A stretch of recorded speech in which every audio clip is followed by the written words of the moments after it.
What's going on, everyone? Welcome back to Redonkulous Gaming. We're back today with another Protection Warrior video in which we are focusing on joining the Necrolords in their endeavors. And by joining the Necrolords, we are granted the ability Conqueror's Banner. Before I jump into Conqueror's Banner, exactly what that is and how it functions, let's first talk about the signature ability, which is Fleshcraft. Fleshcraft is something that you get by joining the Covenant regardless of class.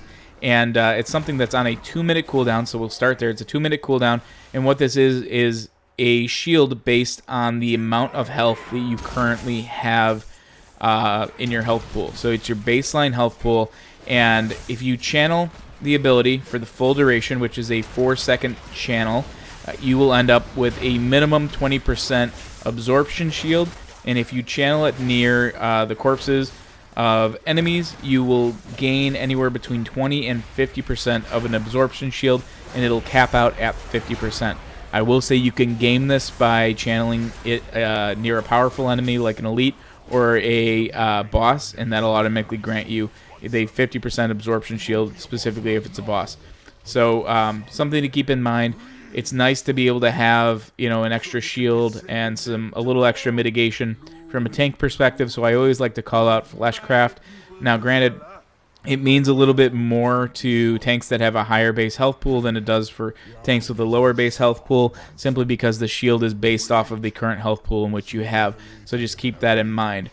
Now, as far as the warrior ability, which is Conqueror's Banner, we're going to talk about 3 different things around this ability. We're going to talk about how the ability feels to use. Is it something that's fun? Is it something that overall adds to the gameplay and the style around Protection Warrior? Is it strong, or is it too weak? We'll talk about the ability strength. And then lastly, we'll talk about the viability of Conqueror's Banner and whether or not it enables you to do things outside of just a specific fill-in-the-blank. So whether that's fill-in-the-blank is Torghast, whether that fill-in-the-blank is Mythic Plus or Raid, ultimately I'm going to be picking my Warrior's Covenant ability simply based on the ability to enable me to do all 3 of those types of content as a PvE player. So that's what I mean by viability.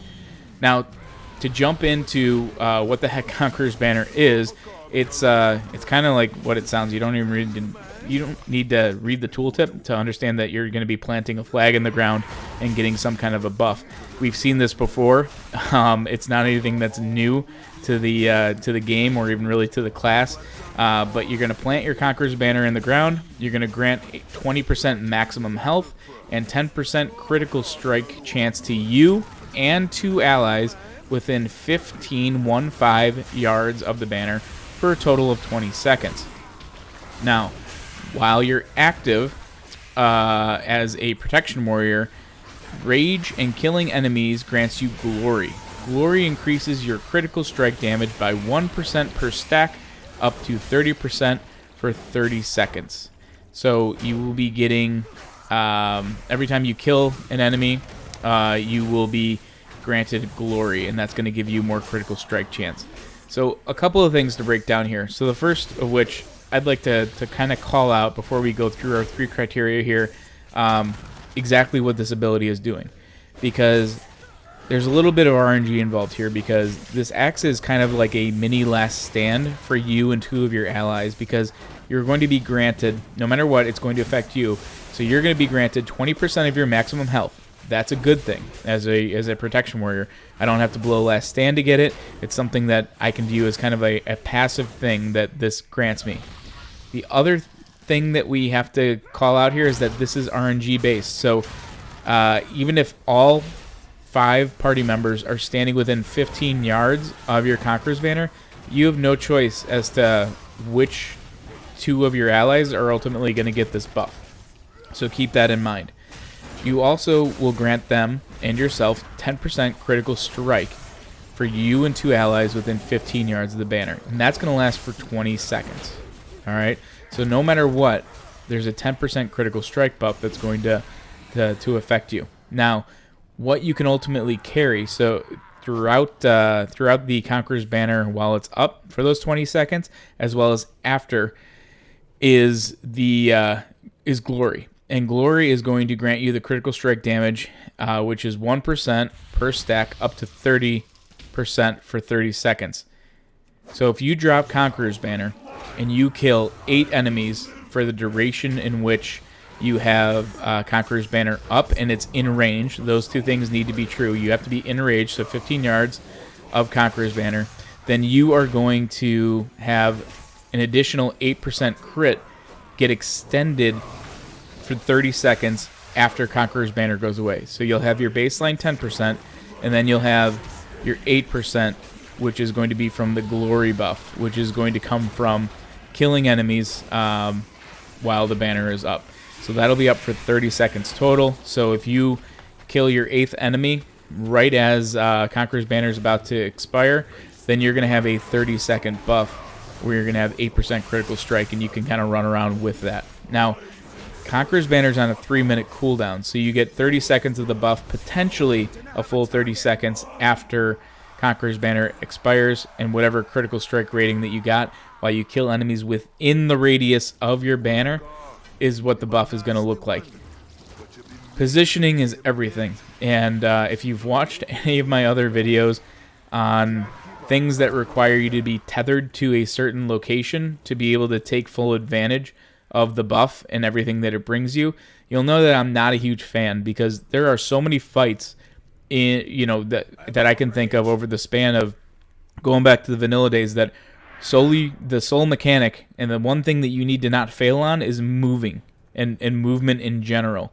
And the fact that you plant this banner and you're tethered to a 15-yard radius around where the banner is planted, and then you lose value the second you step outside of that radius, to me that feels really bad. And to jump right into how does it feel, despite the fact that this ability can be really strong, I liken this to Fodder the Flame, or Fodder in the Flame, Fodder to the Flame, for Demon Hunters, in that if you're not familiar with that ability, you summon a demon, you kill a demon, and then wherever that demon dies, a pool of blood spawns. And as long as you stand in that pool of blood, you gain 10% haste and 10% damage mitigation from all sources, as long as you stand in that pool of blood, which I believe is up for 30 seconds or something like that.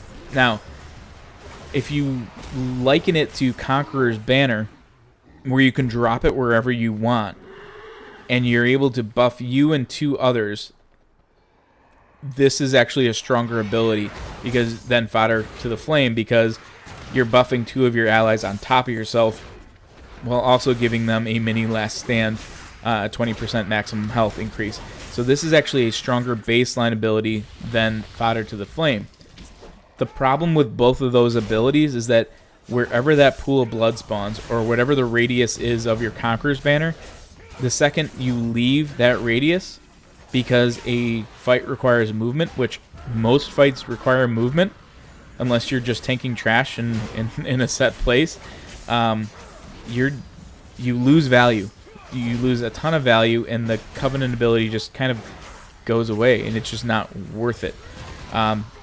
I will suggest the same fix in terms of like how the gameplay feels for this that I did for Fodder to the Flame, and that is, if you're gonna plant a banner, just give it a flatline buff, and when you leave the area, don't penalize someone for doing the mechanics of the fight because they have to leave an area because the fight calls for movement. Instead, Blizzard, what you should do, because you're not watching this video, is you should make it so that that banner is there for a set period of time, which you've already established as 20 seconds.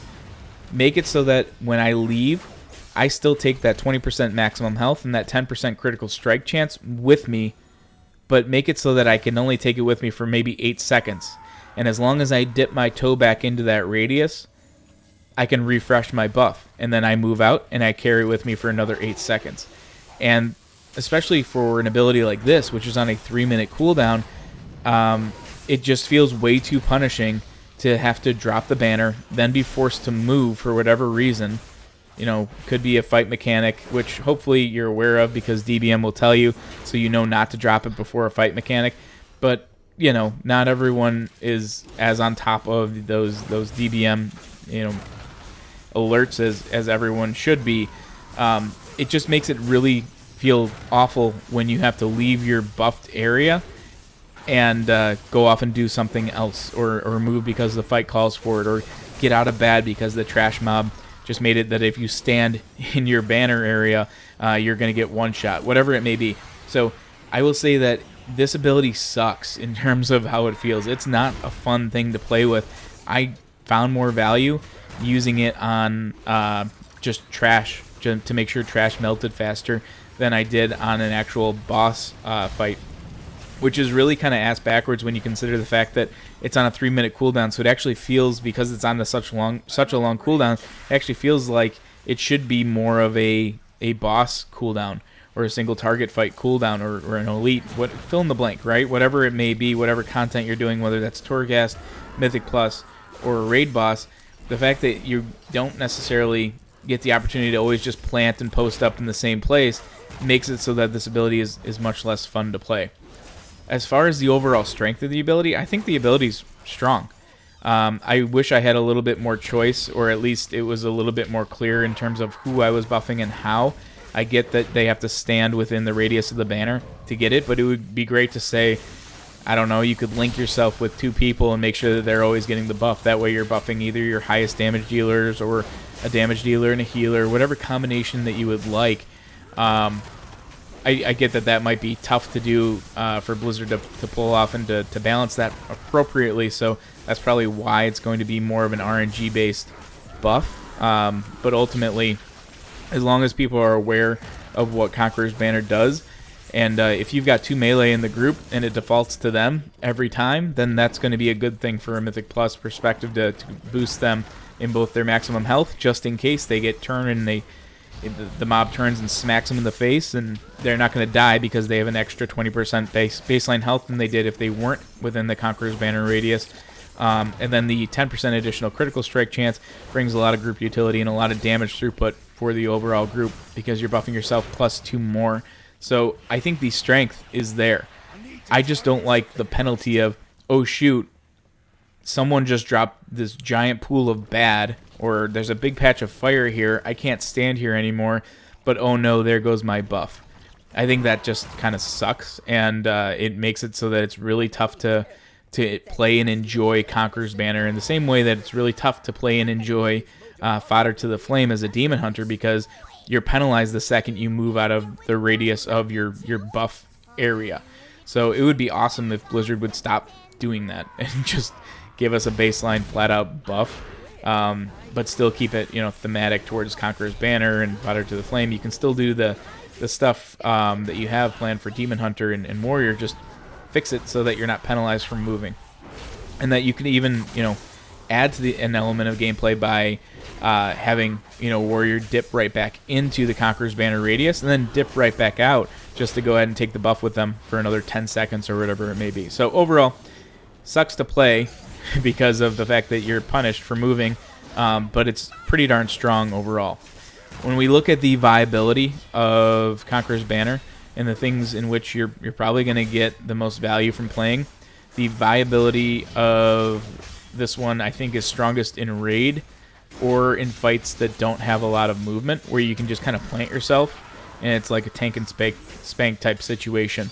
Unless you're in that situation, or unless you're tanking a large trash pack and you need that extra maximum health, 10% crit chance, and then the stacking crit that you can take with you, I don't know that you're getting a ton of value outside of anything that you can just kind of stand there and get hit in the face and retaliate with buffing your party members to hopefully melt the group in a faster fashion. Now, it's up for 20 seconds overall, so I think the length in which Conqueror's Banner is up for is fair, because you can really game this thing and you can melt a ton of enemies within the radius of Conqueror's Banner and get yourself and 2 party members buffed like crazy, up to 30% for critical strike rating for 30 seconds, and you can take that with you right into the next pack. But it's going to take a group of 5 or a group of whatever to understand exactly what you're doing, so that you can game the system behind Conqueror's Banner. There are going to be people that are able to do this and to do this well, but I think the common player that is forced to move out of Conqueror's Banner right now and not necessarily bring ads in so that it's killed within that radius, I think the common player is not going to be able to min-max this ability to the point in which can really be quote-unquote gamed. So to me, Fleshcraft doesn't offset it enough. Conqueror's Banner needs to be something that you're not penalized for moving on, or it's something that likely is going to have limited viability in terms of all the different PvE content that we're going to be having here. Even open world stuff, just the movement punishment where you go outside of those 15 yards, it just does not feel as good. And that makes it a lot less fun, in my opinion, despite the fact that this is a relatively strong ability.